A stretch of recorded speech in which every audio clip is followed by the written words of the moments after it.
کوئٹہ کے hockey ground میں جشن فتح کی مناسبت سے سرکاری سطح پر ایک شاندار جلسے کا انعقاد کیا گیا، جس میں ہزاروں افراد نے ریلیوں کی صورت میں شرکت کی اور ہاتھوں میں پاکستان کا پرچم تھامے پاک فوج سے اظہار یکجہتی کیا۔ جلسے میں وزیر اعلیٰ بلوچستان میر سرفراز بگٹی، اراکین صوبائی اسمبلی اور قبائلی نمائندین بھی شریک ہوئے۔ اس موقع پر جلسے کے شرکاء اور مقررین کا کہنا تھا کہ اس دن کو منانے کا مقصد نہ صرف بھارت کے مقابلے میں حالیہ کامیابی کا جشن منانا ہے، بلکہ عوام کو اتحاد، بھائی چارے اور ترقی کے نئے عزم سے بھی ہمکنار کرنا ہے۔ انہوں نے اس بات پر زور دیا کہ اب وقت آ گیا ہے کہ ہم ذاتی مفادات کو بالائے طاق رکھ کر ملک و قوم کی بہتری کے لیے متحد ہوں۔ اس موقع پر وزیر اعلیٰ بلوچستان نے جلسے سے خطاب کرتے ہوئے کہا کہ دشمن کا غرور توڑنے والی افواج پاکستان کی جرات اور بہادری نے ایک بار پھر تاریخ رقم کر دی ہے۔ ہم یہ پیغام دیتے ہیں کہ بلوچستان پاکستان کا ہر اول دستہ ہے، جہاں سے ہمیشہ پاکستان کی آواز بلند ہوتی رہی ہے اور آئندہ بھی ہوتی رہے گی۔ مودی سرکار کا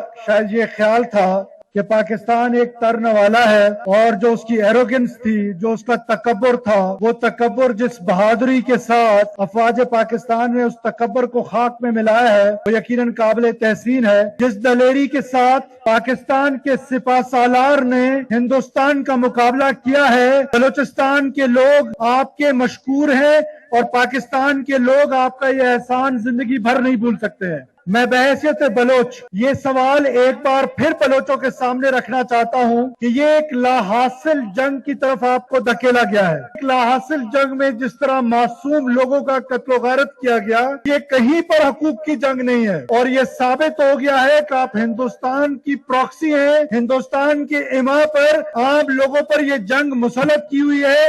اس جنگ کا اینڈ جو ہے وہ یقیناً ریاست پاکستان کی فتح ہے۔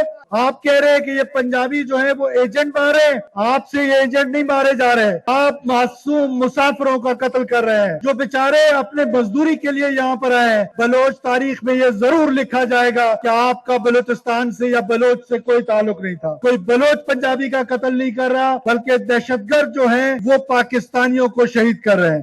وزیر اعلیٰ بلوچستان نے سریاب روڈ سے جلسے میں شرکت کے لیے آنے والے علی مدد جتک کے قافلے پر حملے کی بھی مذمت کرتے ہوئے کہا کہ حکومت نہ صرف قاتلوں کو انجام تک پہنچائے گی، بلکہ شہیدوں کے اہل خانہ کی مکمل کفالت بھی کرے گی۔ شہیدوں کے خون کے ایک ایک قطرے کا حساب لیا جائے گا۔ وش نیوز، کوئٹہ، بلوچستان۔